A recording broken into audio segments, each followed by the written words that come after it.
Everyone around you loses their mind over a game. You feel absolutely nothing, and somewhere in the back of your head you've wondered, is something wrong with me? Psychology says no, and the actual reason is more interesting than you'd think. Sports are everywhere, on every screen, in every conversation, woven into how people bond, celebrate, and build identity. And yet, some people feel completely disconnected from all of it. No emotional investment, no interest in scores or teams, no understanding of what the excitement is actually about. To most people, that seems strange. Psychologically, it makes complete sense. It starts with how your brain responds to reward. Research in psychology shows that people differ in something called reward sensitivity, how strongly the brain responds to certain types of stimulation. For sports fans, competition, unpredictability, and team identity trigger strong emotional rewards. It literally feels exciting in their brain. For others, those same elements don't activate the same response. The brain simply doesn't register sports as meaningful. It's not a choice, it's wiring. Then there's identity. Sports fandom is, at its core, a group identity tool. Research around social identity theory shows that supporting a team creates a powerful sense of belonging, an us versus them dynamic that feels deeply satisfying to many people. But not everyone seeks belonging that way. Some people build identity through ideas, creativity, or individual pursuits. For them, attaching to a sports team feels unnecessary,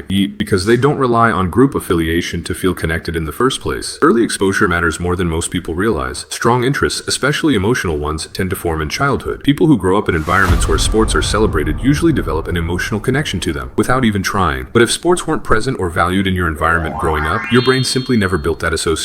As an adult, you don't feel like you're missing something, because to you, there's genuinely nothing there. Cognitive preference plays a role too. Some people are naturally drawn to activities involving deeper analysis, long-term thinking, or creative problem solving. For those individuals, sports can feel repetitive. Not because sports lack complexity, but because the type of engagement doesn't match how their mind wants to work. Different brains are attracted to different kinds of stimulation. That's not superiority in either direction. It's just cognitive style. And then there's emotional regulation. Sports create unpredictable emotional highs and lows. Excitement, frustration, the agony of a last-minute loss. For a lot of people, that roller coaster is the whole point. For others, that same unpredictability feels draining rather than exciting. Research in emotional regulation suggests some people actively avoid situations with volatile emotional swings, not because they're less passionate, but because they prefer steadier, internally driven engagement. Not caring about sports doesn't mean you lack passion, excitement, or the ability to connect with people. It usually just means your brain found its rewards somewhere else. In music, technology, psychology, art, business, or whatever it is that genuinely lights you up. Human behavior is shaped by personality, early environment, and cognitive preference. Sports happen to be one of the most common ways people engage with the world, not the only one.